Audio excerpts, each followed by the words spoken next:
Hey folks, in this episode I'm going to show you how to make this tornado shader. It works well in Cycles and eevee. As you can see, it looks pretty cool. You can use it in a multitude of scenes. I'm just going to show you how to make this scene, despite it looking cool. It's quite an easy material to make, so without further ado, let's get to it. The first thing we'll do is we'll go to Edit, Preferences, and go to Add-ons, and then type in Node for Node Wrangler, and then enable the Node Wrangler here. Once you've enabled the Node Wrangler, click this button here and click Save Preferences, and then close this window. I'm on the Layout tab over here with my timeline. In fact, I'm going to drag this down just to hide my timeline. I'll bring my cursor to the bottom left until I see a crosshair. I'll then left click and drag, and that'll open up a new window. I'll then change it from my 3D viewport to shader editor. I'm going to delete the default light in my scene, so I'll select the light in my view layer, and I'm going to hit delete. Numpad 1 to go into front view. We're going to use the default cube. I'll then hit N to open up my M panel. If you click this item tab right at the top here, and under dimensions, I'm going to type in 8 for X, Y, and Z. If your cube hasn't got a material, add a material,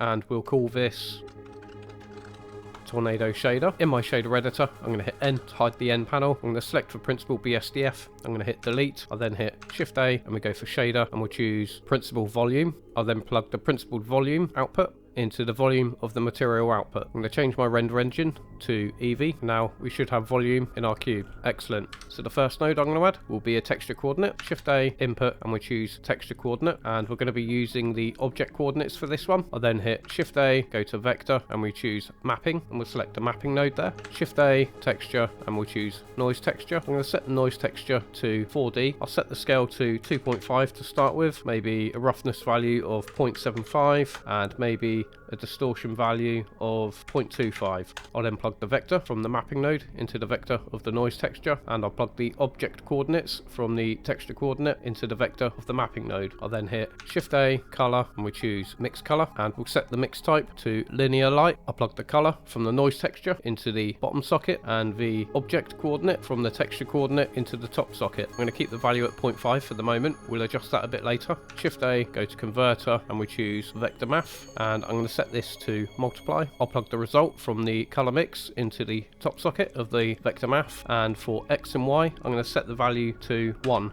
We're going to keep the Z value at 0. I'll just box select these nodes here. I'm going to hit G, just move them across over to there. I'll hit Shift A, go to converter, and we choose vector math, and we're going to change this one to length. I'll then plug the vector from this vector math into this vector math. I'll then hit Shift A, go to converter, and we choose color ramp. Shift A, converter, and we choose math. I'll just drag these across over to here. I'll then plug the length from this vector math into the color ramp, and the color from the color ramp into the top socket of this math node. I'm going to change it from add to multiply, and we'll plug this into the density of the principal volume. Now we need to flip the color ramp, so I'm going to click this arrow here, click flip color ramp. I'll then select the white flag, and I'm going to set the position to 0.45, and maybe I'll select the black flag and I'll set this to 0.5, something around there. The linear light adds the noise into the structure, so if I set this to 1, it will be 100% noise, and if I set it to 0, it's going to be 100% volume with no noise at all. So I'm going to set mine to a value of 0.333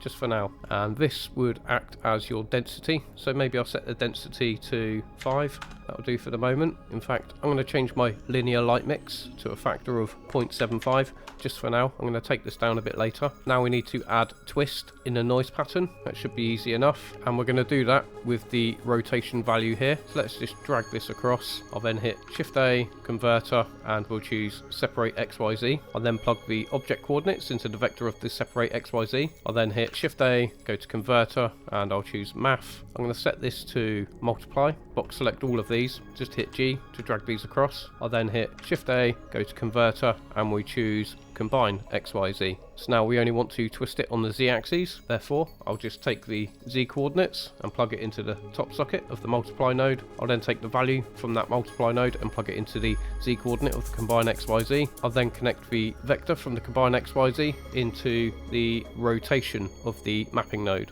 Okay, so now if I increase this value on the multiply node, you can see it's twisting the noise. It's hard to see without the shading. Let's just add a couple of lamps in the scene. So I'm going to hit numpad 7 to go into top view. I'll then hit Shift A and I'll choose light, and we go to point. I'll hit G, hold down control to snap it to the grid. We're just going to move it to around about there. I'll then hit numpad 1 to go into front view. I'm going to go into rendered view over here. I'll then go to my light data tab over here. I'll then increase the strength to, let's say, 500 just for now. In fact, I'm going to go to my world settings and I'm going to turn off my world lights. I'm going to deactivate my overlays because I want to be able to see what's going on here. I'll then go back to my lamp settings. Maybe I can set this to 1000 and I'm going to change the color to blue, something around there. I'll just reactivate my overlays.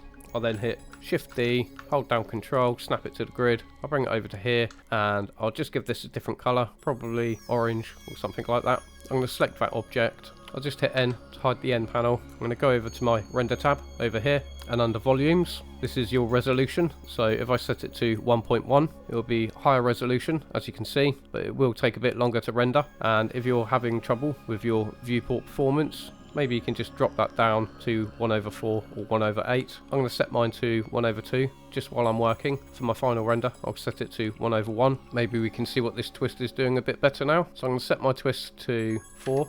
I'm just going to increase the brightness of my lamps as well. Maybe I'll set that to 2500. I'll then hover my cursor over that number. I'm going to hit Control C to copy. I'll then select the second point lamp and hit Control V. I'll then hit numpad 1 to go into front view, 5 to enter perspective view. Select the tornado object. Maybe I can rename that object in my view layers. So I'm going to rename it from cube to tornado. So now we're going to get on with shaping the actual tornado. As you can imagine, it's going to be like a cone shape, but we're going to have 2 layers of cones, one pointing up and one pointing down. To do that, we're going to need another separate XYZ. So I'll just take this one. I'm going to hit Shift D to duplicate. I'll then connect the object coordinates to the vector of the separate XYZ, and we're going to be using the Z value on this. The next node will be Shift A, go to converter, and we choose map range. In fact, we're going to need 2 of these, so I might just duplicate this one. Shift D, I'm going to bring that down to there. I'll then take the Z value from the separate XYZ into the value of this map range node and into the value of this map range node. And with the node wrangler enabled, I'm going to hold down Shift, right click and drag, and that should connect those noodle points together. I'll just hit G, just bring that across over to there, just to make it a bit easier to read. We'll work on this top one first, and then we'll work on this bottom one after. So I'm going to hit Shift A, go to converter, and we'll choose math. I'm going to pop the math node in between the length and the color ramp. I'll then set this to multiply. Let me just box select these map range nodes. I'm going to hit G, I'm going to bring this across over to there. I'll then zoom in. I'm going to take the result from this top map range node and plug it into the bottom socket of this multiply node. Sometimes it might go solid and you just have to kind of wait for it to rasterize. Okay, you can kind of see a cone appearing up here. So with this map range node, I'm going to set my from minimum to -2.5, my from maximum to 5, the to minimum I'm going to set to 6, and the to max I'm going to set to -5.5. I'll then go to my linear light and I'm going to reduce the factor. 0.75 was a bit too much, so I'm going to drop mine down to 0.333. So we maintain the shape of the cone, but we still have some noise in the mix there. Excellent. I just hit numpad 1 to go into front view, numpad 5 to go into perspective view. So I'll just go to this last multiply node. I'm going to set the density to 4 just for now. I'll then box select these 3 nodes here and I'll hit Shift D to duplicate. I'll then plug the value from this vector math set to length and plug it into the top socket of this multiply node. I'll then take the result from the map range and plug it into the bottom socket of this multiply node. I'll then plug the value from the last multiply node into the density of the principal volume. So again, the 2 top values are going to be the same, so we're going to set that to -2.5, and the next one we're going to set to 5. So the 2 min I'm going to set to -1.5, and the 2 max I'm going to set to 7 or maybe 8. Could even bring that in a bit more, maybe 8.5. You just have to tweak these numbers until you got something that you like. And for this cone, we want the density to be a lot less. So I'll connect this value into the density and I'm going to bring this down to, let's say 0.5. Let's just see what that looks like. Okay, excellent. So now we need to mix these 2 together. I'll plug the top value from this multiply node into the density. I'll then hit Shift A, go to converter, math node, and I'll pop that in between the multiply node and the principal volume. I'll then plug the value from this multiply node into the bottom socket of this math node, and that should mix them together. It might take a while to update. Maybe I can increase the density of this multiply node to, let's say, 1. It will be hard to see until you've got a nice bit of backlighting going on, which we're going to tackle in just a minute. So now we need to animate this to twist around. So to animate this, we're going to animate the Z location on the mapping node over here. But instead of adding keyframes, I'm going to add a driver. So under Z, type in #frame divide by -10 and then hit enter. Then if you push play, you can see that it's animating. If you want it to go slower, increase this number. So if I type in 50, for example, it's going to go a lot slower. And remember, the larger the tornado, you're going to be at a distance, so it's going to appear like it's going slow. So I'm going to set mine to a value of -20. So it's kind of a median point. So that's the tornado finished. I'm going to show you a lighting hack, but before we do that, I'm going to go to File, Save As, and I'm going to save my file as like and subscribe. Thanks folks, you absolute legends. I'm going to mute my 2-point lights. I'll then hit Shift A, add, and we'll go for light, and we'll choose point light. I'll then hit numpad 3. I'm going to go into my viewport shading quick. I'll then hit G, Y, hold down Control to snap it to the grid. I'm going to bring it out to around about there. Numpad 1, numpad period to center the screen. I'll just zoom out. I'll then hit Control, Alt, and numpad 0, and that will align my camera to the view. I'll then select my camera. I'm going to go into viewport shading. I'll grab my camera, and with my camera data tab selected down here, I'll set my focal length to 24mm, and maybe I'll go to the object data. I'll just drag this forward until it encompasses the entire scene, maybe something around there. In fact, I'm going to bring it back a bit, and for the Z location, I'm going to set to 0, just make sure it's all zeroed out. I'll select the point light in my view layer. I'm going to go into rendered view. Should all go black because it's really dim, so I'll go to my light data down here. So I'm going to set the power to 0 and make sure that you're on frame 1, and then I'm going to add a keyframe on power and add a keyframe on color. I'll then go over here on my graph editor, and under my keyframe data I'll expand these options here to expose the keyframes, and under power I'm going to go add modifier, and I'm going to choose noise. Set the scale to something like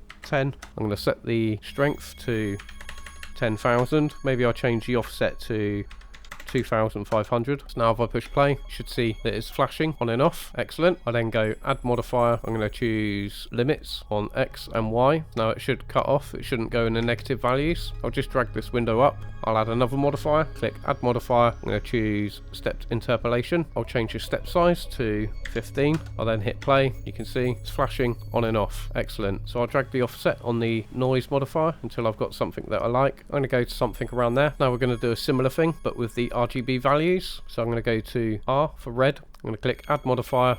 I'm going to go to noise, so I'm going to set the strength to 10 and scale to 10. Maybe I can set the offset to something like 4,000, just so we got a completely different seed. I'll then add modifier. We go to limits. I'm going to enable minimum for X and Y. I'll then go add modifier, and we choose stepped interpolation. I'll change the step size to 15. Now instead of having to repeat ourselves for the green channel and the blue channel, I'm just going to click this button up here, and that will copy the modifier. I'll then go to green, and then I'll click this button here, and that will paste the modifiers.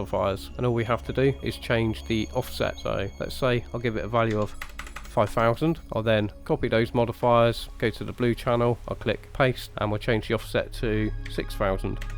So now if I push play, we should get a random color every time. Excellent. I'm just going to go to my power. So with my power F curve selected, I'm going to decrease the scale to 7.5, just so we've got a bit more flashing going on. Maybe I can change the offset, something around there. I think the strength might be too much for this, so I'm going to reduce the strength to 8,000. Just skip back to frame 1.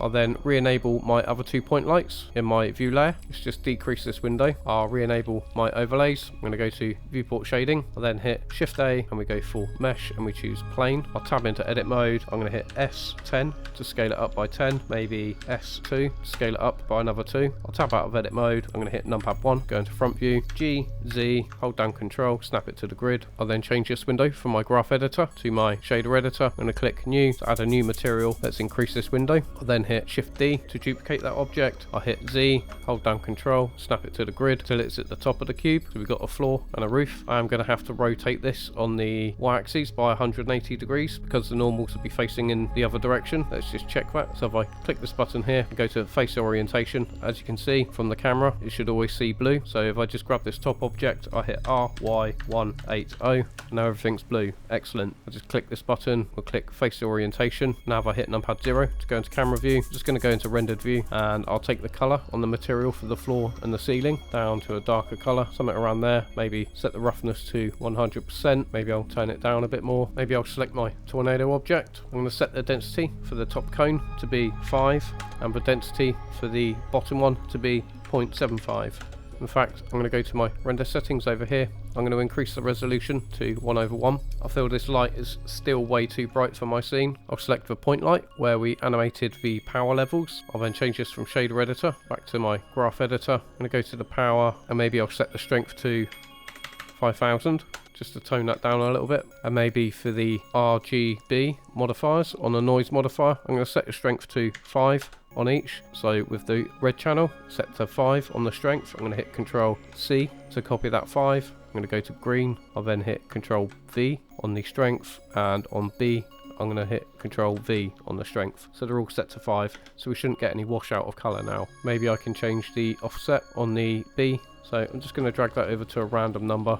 I'm going to go to my green, we'll keep that on 5000, but I'll go to the red channel and I'm going to decrease that to just a random number. So I can change this window back to my shader editor. I'll then select the tornado object. Okay, now we can bump up the detail on this. So I'm going to go to my noise texture and I'm going to take the detail all the way up to maximum. I'm going to skip back to frame 1. I'll just re-enable my overlays and I'm going to select the 2 side lights. I'm going to hit numpad 3 to go to side view. I'm going to hit G, Y, hold down control, snap it to the grid. So it's around about there. I'll hit numpad 0 to go into front view. Okay, we're not getting many shadows here. Maybe I haven't activated them in my render settings. So I'm going to go to render settings and under shadows, enable volume shadows. There we go, that's better. That's looking a bit more tasty. I'll just hit numpad 1 to go into front view. I'm just going to go into viewport shading. I'm going to hit G, X, hold down control, snap it to the grid until it's 3 units away. I'll grab this one. I'm going to hit G, X, hold down control, snap it to the grid until it's 3 units away. I'll then hit numpad 0 to go into camera view. I'll then go into rendered view and this is what we've got. Okay, that's looking a lot better and you can see the inner cone and the outer cone. The density is looking a bit much on this, so I'm just going to tone down the density on the tornado shader. So I'm going to select the tornado, I'll just drag this up, and for the density on the top cone I'm going to set to 4, maybe 2.5. I'm going to keep the bottom one set to 0.75. I'm happy with that. So you're just going to have to tweak these settings, these 2 values, until you got something that you like. Also adjust this twist value to see how much twist you've got, and of course the scale of the actual noise itself and the mixture of the noise. I like mine set to a value of 0.333 and the render settings are pretty straightforward. So like I say, you can use this in Cycles or eevee. With Cycles, if you get these squares appearing, all you have to do is you bring your ground plane, you hit G, Z and just drag it up a notch until it disappears. I'll then change it from Cycles to eevee. I'll then click my output. I'm going to save mine as an image sequence. I'm going to change it from PNG to OpenEXR with a codec of DWAA lossy, and that will decrease your file size and increase your dynamic range. So when you bring your images into a video editor, you'll have more dynamic range to play with shadows, highlights, exposure and saturation values. And under output, select this folder here, select a destination where you want to save your image sequence. So I'm going to save mine in a folder called like and subscribe, and then accept that, hit Control S to save your project. A couple more things to do before we hit render. We need to give this a color, so I'm just going to increase this window here. I'm going to hit Shift A, go to converter, and we'll choose color ramp. I'll then plug the color from the noise texture into the factor of the color ramp. I'm going to change this black to a dark blue, maybe something around there perhaps. I'm going to change this white to kind of a bit of a darker color, maybe around, let's say 0.8. I'll then drag this flag across over to here.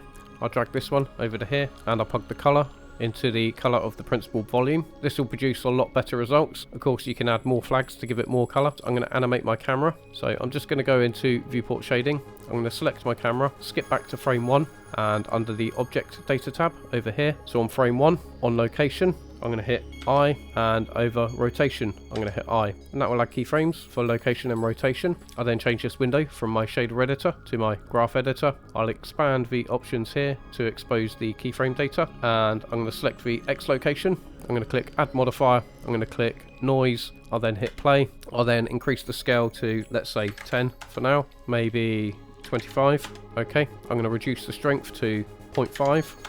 I'll then click restrict frame range. I'll expand these options here. I've got 240 frames on my timeline, so I'm going to start on frame 1, end on frame 240. I'm going to blend in over 60 frames and blend out over 60 frames.